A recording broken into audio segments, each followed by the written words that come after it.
भारी उलटफेर दिख रहा है झारखंड में जेएमएम जो है 49 सीटों पे आगे चल रही है और बीजेपी 30 पर सिमटते हुए दिख रही है। वहीं किंग मेकर अदर्स में जयराम महतो की पार्टी जो है वो 2 सीटों पे आगे चल रही है। महाराष्ट्र का भी हाल जो है 288 पे बना हुआ है। लेकिन इस बीच हम आपको बताना चाहेंगे कि हमारी एक एंकर हैं जीनिया अरुण जी। जीनिया को हम लोगों ने लोकसभा चुनाव में लॉन्च किया था और उसका प्रेडिक्शन उस समय तो काफ़ी कमाल का था। आपको क्या लग रहा है उस समय उन्होंने जब सभी 400 पार पे मेजॉरिटी में भाजपा को आगे बढ़ा रहे थे तब जीनिया ने कहा था हैंग ऑन, थोड़ा आराम करो, इतनी सीटें भाजपा को नहीं मिलने जा रही हैं।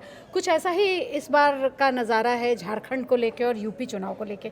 इसके बारे में हमारे दर्शकों को कुछ बताएं। देखिए, जीनिया जो है हम लोगों की एआई एंकर हैं जी, और उन्होंने पिछले उनको जो है हम लोग के जी न्यूज़ की तरफ से जो है लोकसभा चुनाव के टाइम में लॉन्च किया गया, सर्वे हुआ, उसमें वो उनका सर्वे जो था वो काफ़ी नज़दीक था। हाँ। जीनिया के सर्वे में जो है हम लोगों ने देखा कि जहां सभी सर्वे बीजेपी को मेजॉरिटी दे रहे थे, बढ़त clear cut victory margin they रहे थे, उसमें जीनिया थोड़ा सा रेस्ट्रिक्ट करके उन्होंने मेजॉरिटी नहीं दी लोग अपने कहते हैं सर्वे में। कि दिमाग पढ़ लेती हैं, वो कैसे दिमाग पढ़ रही हैं? देखिए, जहाँ तक एक जो बाकी जो सर्वे हुए जी। उसकी एक सैंपल साइज की सीमा है, लेकिन जीनिया का जो सर्वे हुआ उसमें तकरीबन जो सबसे लार्जेस्ट सैंपल हुआ, क्योंकि सोशल मीडिया और जिस तरह से जो एल्गोरिथम पे वो अपना निर्णय लेती हैं तो उसमें लाखों की संख्या में वो सैंपल साइज हुआ और उसकी वजह से जो है जो सोशल मीडिया पे ट्रेंड दिखता है, जितने सोशल फेसबुक हो, ट्विटर हो या इंस्टा पे जो ये सब ट्रेंड्स दिखते हैं, उसमें जो लोग इन्वॉल्व हैं, जो यूजर्स हैं, उनके दिमाग को पढ़ते हुए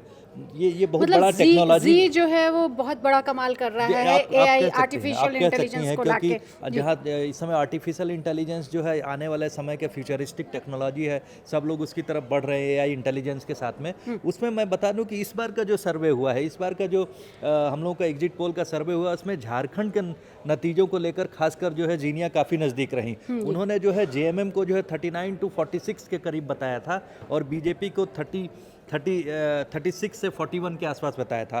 कांटे की टक्कर बताई थी, लेकिन उन्होंने क्लियर कट मेजॉरिटी के रूप में देखा जाए तो झारखंड को बताया था। तो उसी तरफ काफ़ी कुछ नज़दीक उसके दिख रहा है कि झारखंड में जो है जेएमएम अलायंस जो है मेजॉरिटी की ओर बढ़ रहा है। तो हम कह सकते हैं कि इस बार भी वो लोगों के दिमाग को पढ़ने में सफल रही। और उत्तर प्रदेश के मामले में आपका क्या कहना है कि जीनिया कितना उपचुनाव को पढ़ पाई हैं? जी हाँ, उसमें भी मैं कहूँगा कि उत्तर प्रदेश में उन्होंने जो है बीजेपी को 4 to 6 बताया था। जी, और समाजवादी पार्टी को 3 to 5 बताया था। तो काफ़ी कुछ क्लोज दिख रहा है। इस समय 6 के आसपास बीजेपी जो है सीटें जीतती हुई, 9 में से जीतती हुई दिख रही है। तो वहाँ भी हम कह सकते हैं कि बीजेपी जो है उत्तर प्रदेश के उपचुनाव में जिस तरह से जीत रही है, लोगों का जो रिएक्शन था, लोगों के दिमाग को पढ़ने में जीनिया वहाँ भी सफल होती हुई दिख रही है। लेकिन मैं यूँ कहूँगा कि जीनिया जो है वहाँ पर महाराष्ट्र की एग्जिट पोल्स की बात करूँगा तो वहाँ पर जो है ज़्यादातर जो है एग्जिट पोल्स फेल हो गए। मैक्सिमम सीट 170 ही दी जा रही थी महायुति अलायंस को। तो हम लोग जो देखा जाए जिन यानी झारखंड में जो जिस तरह से क्लियर कट उन्होंने कहा, उस पर हम लोग बात करें तो वो ज़्यादा क्लियर कट उनका निर्णय दिख रहा है जो एग्जिट पोल में जीनिया ने कहा। और मैं आपको बात बता दूं, जो लोकसभा में अप्रत्याशित था, जो लोकसभा में पहली बार लॉन्च भी किया था हम लोगों ने, और जिस तरह से जो सैंपल साइज था लोकसभा में अप्रत्याशित था, उस समय उस बात को लोगों ने शुरुआती दौर में जो है हंस के लोग निकल गए कि साहब एआई सर्वे में इस तरह की बात कहना कि कितना सत्य होगा। लेकिन सब लोगों ने उसके बाद लगातार जो जीनिया जो है चर्चा में रही कि साहब लोकसभा में इस तरह से जो है लोगों के दिमाग को पढ़ते हुए उन्होंने बीजेपी अलायंस को जो है क्लियर कट मेजॉरिटी नहीं दी और परिणाम सबने देखा कि 240 के पास ही सिमट कर बीजेपी रह गई। तो मुझे लगता है कि जीनिया से लोगों को डरना भी चाहिए या जीनिया के साथ हो जाना चाहिए? नहीं, जीनिया और सभी को प्रैक्टिकल आना बात करती चाहिए। हुई दिख रही है। आप यूँ कहें कि धरातल की बात या लोगों के दिमाग को पढ़ने में सफल होती हुई दिख रही हैं।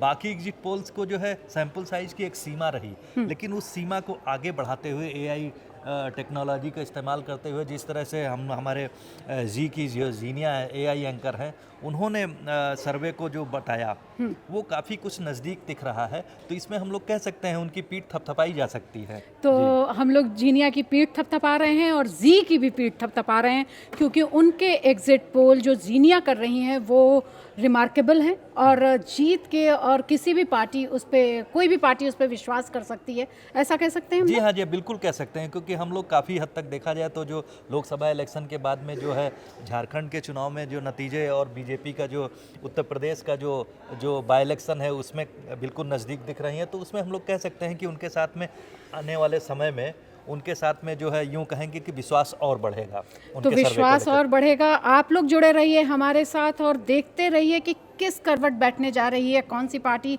महाराष्ट्र में भाजपा और झारखंड में जेएमएम, और किसका क्या होगा नतीजा। जुड़े रहिए इंडिया.com के साथ। धन्यवाद।